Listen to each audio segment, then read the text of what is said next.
I'm going to be showing you how to fix login with Google app Facebook not working in Tinder. So if you have Google app or Facebook login issues in Tinder, the first thing you need to do is ensure your internet connection is stable. So make sure you have a strong Wi-Fi or mobile data connection. The second thing to do is to restart the Tinder app. Just go ahead and close the app and open Tinder.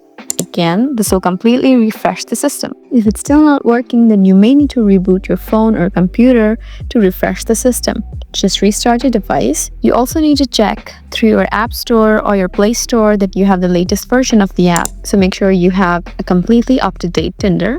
If you're using a web browser, clear your browser's cache, cookies, and history.